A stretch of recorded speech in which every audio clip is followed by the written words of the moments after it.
Pues vamos a entrar en materia. La idea en esta primera presentación es compartir con vosotras la evidencia que tenemos a día de hoy que nos puede ayudar o os puede ayudar sobre todo a tomar estas decisiones y a contestar a esta pregunta, ¿no?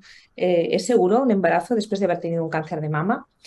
Voy a intentar contestar a esta pregunta en los próximos 15 minutos, ¿no? Y a partir de aquí empezaremos por los datos que tenemos publicados de un metaanálisis en el año 2021. Un metaanálisis es un estudio clínico que incluye datos de muchos estudios que se han realizado a nivel del mundo. Este metaanálisis analizó datos de más de 40 publicaciones en el que se incluían más de 120.000 pacientes eh, sin cáncer de mama y entre ellas había 7.000 mujeres que habían tenido un embarazo después de haber tenido un cáncer de mama. Así pues, la evidencia que nos da un metaanálisis con tantas pacientes realmente es una evidencia muy robusta y que nos ayuda a tomar decisiones. Lo que vemos aquí, en la parte izquierda de la diapositiva, es la supervivencia libre de enfermedad, es decir, pacientes que habían tenido un cáncer de mama y que después decidieron quedarse embarazadas. Veis que aquí hay estudios de diferentes años, pero todos ellos van en el mismo sentido. Es decir, este es como el resumen de todos los estudios y lo que nos dice este resultado es que las pacientes que decidieron quedarse embarazadas después de haber tenido un cáncer de mama y haber completado al menos 5 años de tratamiento, era seguro para ellas y no aumentaba su riesgo de recaída. Y lo mismo, analizando los mismos estudios, lo preguntaban en cuanto a supervivencia global, no solo en cuanto a recaídas, y vemos que la tendencia es la misma. Vemos que no había un efecto detrimental en la supervivencia en estas mujeres que habían tenido un cáncer de mama y decidían quedarse embarazadas.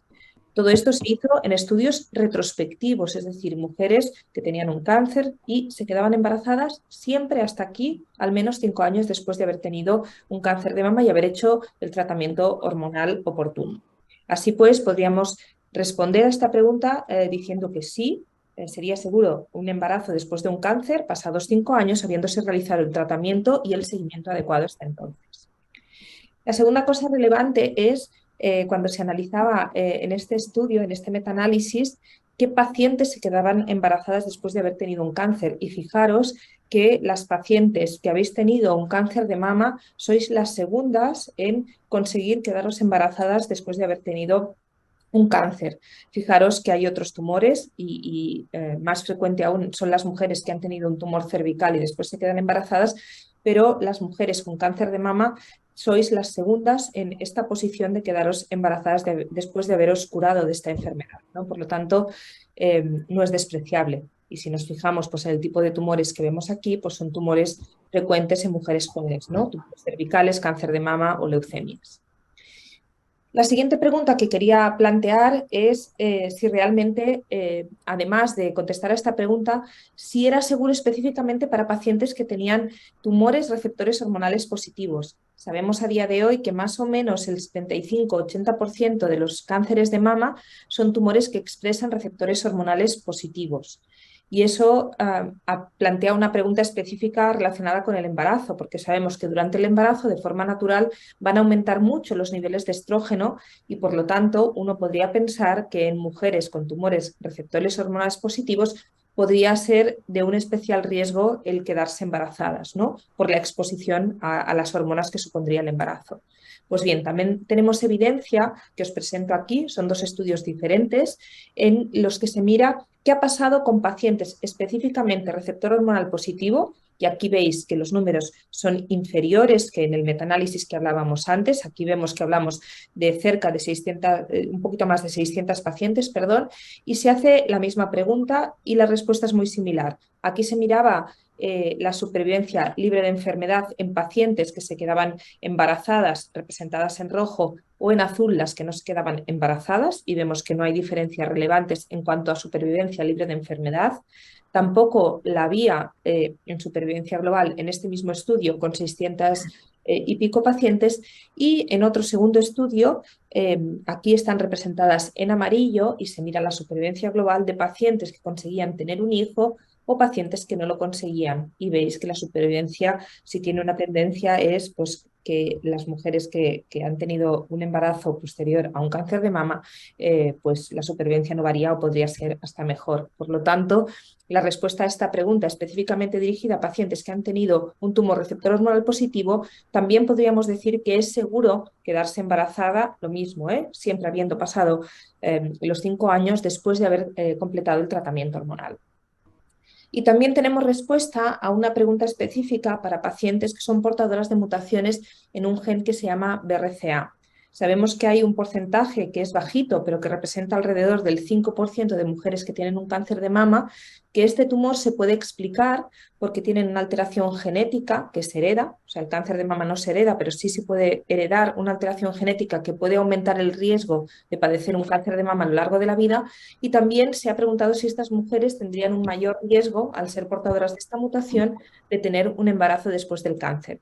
Y la respuesta, como podéis ver aquí en este estudio, es que tampoco. Vemos que las pacientes que se quedan embarazadas en esta situación no tienen una mayor tasa de recaídas ni tampoco diferencias en la supervivencia global. Por lo tanto, la respuesta sería la misma. Sería seguro quedarse embarazadas en esta situación siempre que hubieran realizado el tratamiento y seguimiento adecuado.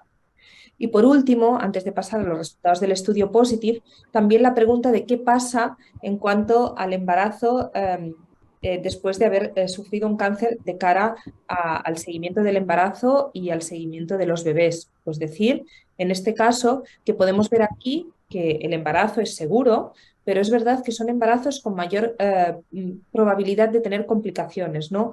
Vemos que hay un porcentaje de cesáreas superior a la población general, probablemente porque son embarazos más seguidos y más instrumentalizados, ¿no? Y se quiere controlar todo un poquito más.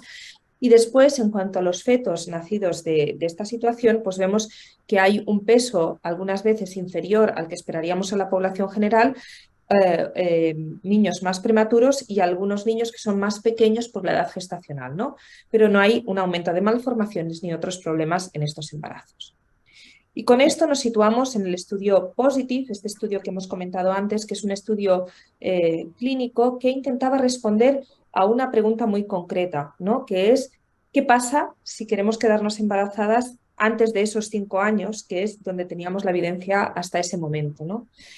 Cada vez más nos encontrábamos pues, con mujeres que habían retrasado pues, la edad de ser madres por motivos X, los que fueran, pues, laborales, familiares, los que sean, y que se juntaba pues, el momento del diagnóstico del cáncer con el momento de un deseo de ser madres, que en ese momento pues, os decíamos que no podía ser cumplido pues, porque teníais que recibir un tratamiento por este cáncer de mama, ¿no?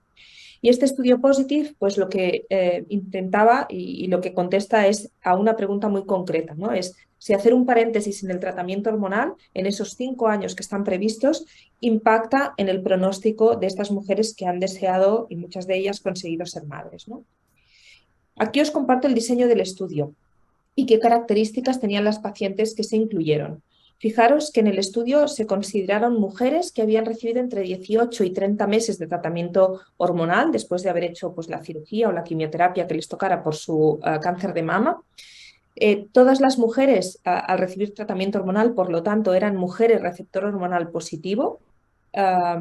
Y entonces, esas mujeres se incluían en el estudio pues si mostraban su deseo de ser madres, y lo que se hacía en el estudio primero era parar el tratamiento hormonal, se planteaba 3 meses mínimo de lavado de ese tratamiento hormonal, porque sabemos que el tamoxifeno o algunas terapias endocrinas pueden provocar malformaciones en el feto, y por lo tanto se pedía que al menos se estuvieran tomando precauciones y métodos anticonceptivos esos 3 meses para no quedar embarazada.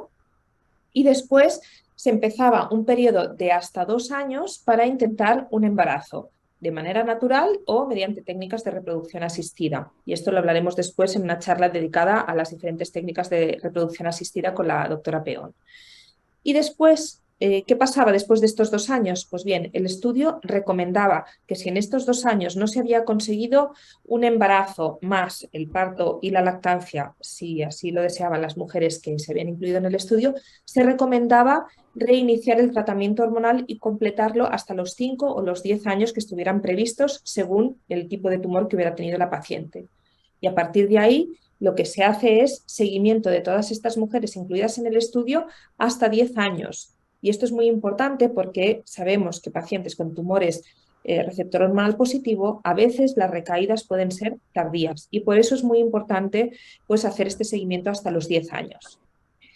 Todas las mujeres, es un poco obvio, pero todas las mujeres tenían que ser premenopáusicas en el momento del diagnóstico, en el momento de ser incluidas en el estudio, perdón, y podían tener hasta 42 años al ser incluidas en el estudio. Y tenían que tener pues, un cáncer de mama hasta un estadio 3, no permitiéndose la inclusión de pacientes que tuvieran enfermedad con metástasis, pues por el pronóstico que esto implicaba. Las pacientes podían haber recibido quimioterapia neoadyuvante o adyuvante o podían no haber recibido quimioterapia y podían haber hecho técnicas de preservación de fertilidad antes de entrar en el estudio o podían no haberlas hecho. Y esto nos explicará también la doctora Peón qué significa. Y en el momento de entrar en el estudio, pues tenían que hacer una revisión para confirmar que no había una evidencia de recaída en ese momento antes de plantearse un embarazo. Después de esto, pues los objetivos del estudio eran estos. Y perdonad que las diapositivas están en inglés, pero he querido compartir con vosotras pues tal y como se presentaron y yo os las voy traduciendo, ¿no? El objetivo primario del estudio era evaluar el intervalo libre de cáncer de mama, considerando como un intervalo, o sea, como un evento, pues se consideraba una recaída, pues si una paciente tenía una recaída en la misma mama o en la axila o una recaída a nivel contralateral o en forma de metástasis, es decir, cualquier forma de recaída, ¿vale? Y como endpoints secundarios del estudio se recogieron y se seguirán recogiendo pues, resultados en cuanto al control de estos embarazos, en cuanto al nacimiento, en cuanto a la lactancia materna que realizaron las mujeres y si lo consiguieron o no, si se hicieron uso de técnicas de reproducción asistida para conseguir estos embarazos. Se va a estudiar también la adherencia al tratamiento endocrino, es decir, cuántas mujeres después de esos 2 años que se recomienda hacer paréntesis para el tratamiento, para conseguir un embarazo, reiniciaban y completaban su tratamiento hormonal y se va a hacer también un seguimiento de la recurrencia específica en forma de metástasis en estas mujeres. A día de hoy no tenemos todos los resultados y compartiré con vosotras pues, los que tenemos a día de hoy y con el tiempo se van a ir reportando más datos que se irán comunicando a la comunidad científica. El estudio fue un estudio que se reclutó a nivel internacional en 4 de los 5 continentes. Podéis ver que España está aquí representada en azul, que somos los países que participamos del estudio. En Europa se reclutaron 317 pacientes y, si no recuerdo mal, en España pues reclutamos cerca de 80 pacientes en el estudio. El estudio reclutó 518 pacientes y 497 fueron incluidas en todos los análisis del estudio y las pacientes se incluyeron en el estudio entre diciembre del año 2014 y diciembre de 2019. Y por lo tanto, los datos que tenemos y que compartiré con vosotras corresponden a una mediana de seguimiento de 41 meses. Y esto es importante todo el rato por lo que os decía, ¿no? Porque es importante tener datos con más seguimiento de cara al futuro. Las características de las pacientes que se incluyeron las tenemos aquí recogidas, pues el 43% de las pacientes eran mujeres entre 35 y 39 años, aunque había mujeres más jóvenes y más mayores. El 75% de mujeres se incluyeron en el estudio con la intención de tener su primer hijo, es decir, no tenían más hijos. Aquí podéis ver el estadio de la enfermedad, estos son criterios médicos, pero la mayoría de pacientes tenían tumores estadio 1 o estadio 2 y el tratamiento hormonal que habían hecho. Y destacar aquí pues, que el 62% de las mujeres habían hecho quimioterapia antes de entrar en el estudio. Y aquí los resultados. ¿Y cómo interpretar estos resultados? Os explico. En el estudio POSITIVE, es decir, de estas 518 mujeres que se incluyeron en el estudio y con una mediana de 40 meses de seguimiento, podemos ver representado en este naranja, la línea continua, que las pacientes incluidas en el POSITIVE, 44 de ellas tuvieron un evento de recaída. Es decir, 44 mujeres recayeron y eso representa un 8,9% de la población incluida en el estudio.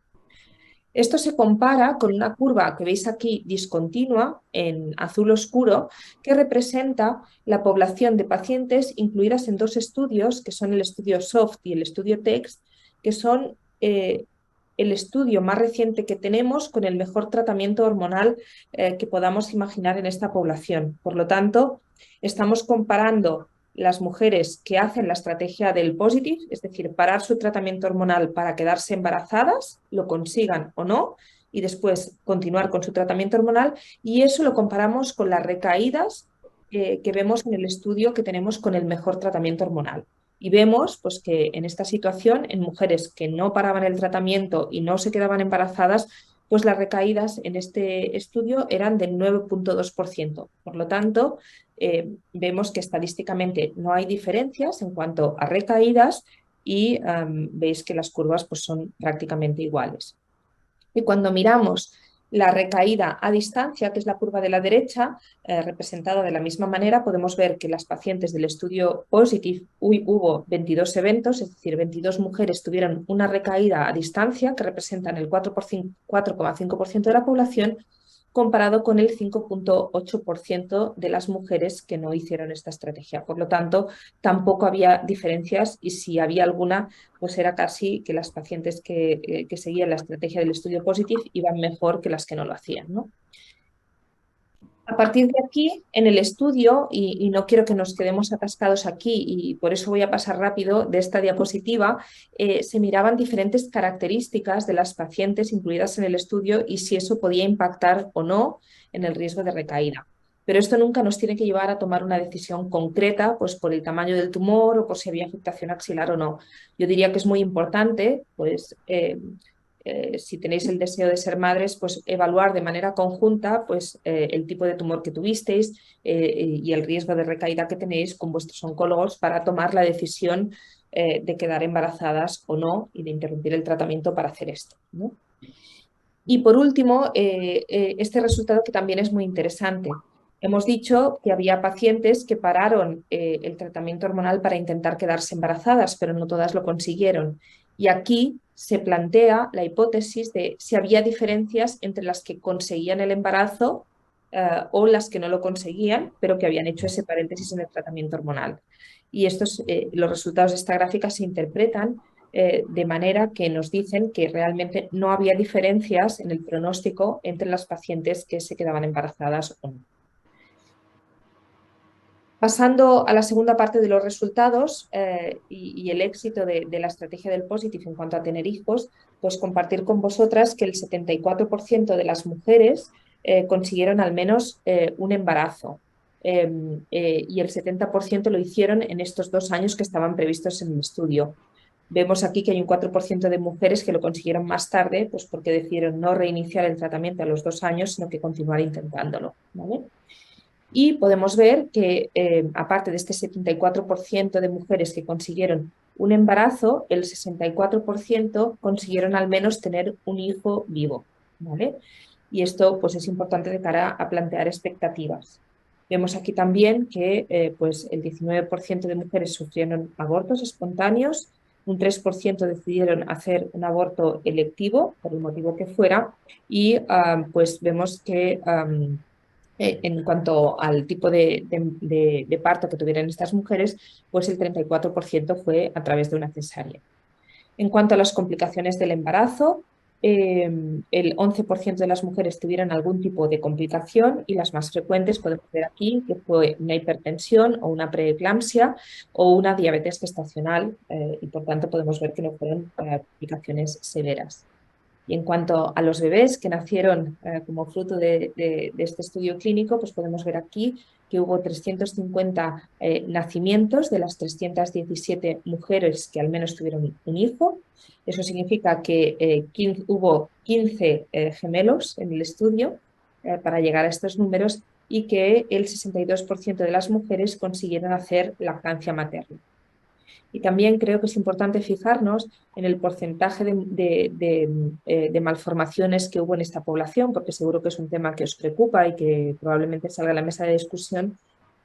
Solo el 2% de estas mujeres tuvieron hijos con algún tipo de malformación y esto es un porcentaje muy similar a lo que esperaríamos en la población general.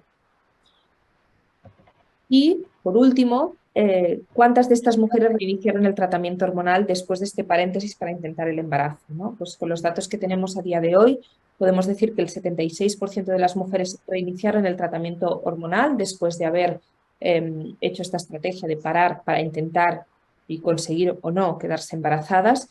que hay un 15% de mujeres que todavía no han reiniciado el tratamiento hormonal y la mayoría es porque siguen intentando quedarse embarazadas, aunque es verdad que hay alguna paciente que no ha reiniciado el tratamiento hormonal porque ha recaído o ha muerto en ese tiempo, y esto representa un 8% de la población. Y con esto, las conclusiones del estudio. Deciros que el estudio POSITIVE, con esta estrategia de una interrupción temporal del tratamiento hormonal para quedarse embarazadas, consiguió su objetivo, que era demostrar que no empeoraba el pronóstico de las pacientes que hacían esta estrategia. Decir que el 74% de las mujeres que intentaron quedarse embarazadas tuvieron al menos un embarazo, y la mayoría de ellas lo consiguieron en estos 2 años, que solo hubo una tasa de malformaciones en estos bebés del 2% y ninguna de ellas claramente asociada con la exposición previa a los tratamientos de la madre, en cualquier caso, pues una tasa muy similar a la población general. Y es muy importante continuar con el seguimiento de todas estas mujeres, porque os decía antes, es muy importante recordar que ahora tenemos el seguimiento de estas mujeres a 40 meses, pero puede haber recaídas hasta mucho tiempo después. Por lo tanto, estamos compartiendo con vosotras los resultados que tenemos a día de hoy, pero es muy importante continuar haciendo el seguimiento, ¿vale? Y que estos datos pues, refuerzan la necesidad de incorporar pues, esta estrategia centrada en el paciente y escucharos, y ante el diagnóstico de un cáncer, pues planear de entrada, pues si tenéis deseos de continuar después del cáncer con vuestra vida y de tener hijos, pues plantearnos las estrategias de fertilidad que después escucharemos, porque sería posible ahora ya no solo después de haber pasado 5 años, sino quizá hasta antes hacer una interrupción en el tratamiento, ¿no? Y no quería dejar de compartir las diapositivas que fueron muy bonitas de la presentación en San Antonio, que es el Congreso Mundial de Cáncer de Mama. Este estudio se presentó en un congreso médico pues, muy importante en diciembre del año pasado en San Antonio, como os decía, en el Congreso Mundial de Cáncer de Mama, donde se comparten los datos más importantes y que cambian nuestra práctica clínica. Y este estudio se presentó allí y es relevante. Se ha publicado después en New England, que como decía el doctor Ruiz Borrego, es la revista médica donde se publican los estudios que cambian nuestra práctica clínica, es decir, cómo hacemos las cosas en medicina, y esto es muy relevante. Decir que esto no hubiera sido posible sin todos los grupos cooperativos que, como os explicábamos antes, han apoyado pues, el desarrollo de un estudio clínico que no iba ligado a ningún fármaco, sino que pretendía responder a una pregunta realmente lanzada por vosotras en la clínica pues, día tras día. Y solo compartir y reforzar con vosotras esto, ¿no? Que si alguna paciente pues, se plantea o os planteáis intentar un embarazo, es muy importante pues, parar el tamoxifeno o el tratamiento hormonal al menos 3 meses antes de plantearos un embarazo. Y con esto, pues nada, daros las gracias a todas por vuestra atención aquí y agradecer pues, a mi equipo en Vallebrón y a la Junta Directiva de Solti pues, el apoyo para hacer todo este estudio posible y llevarlo a cabo. Muchas gracias por vuestra atención.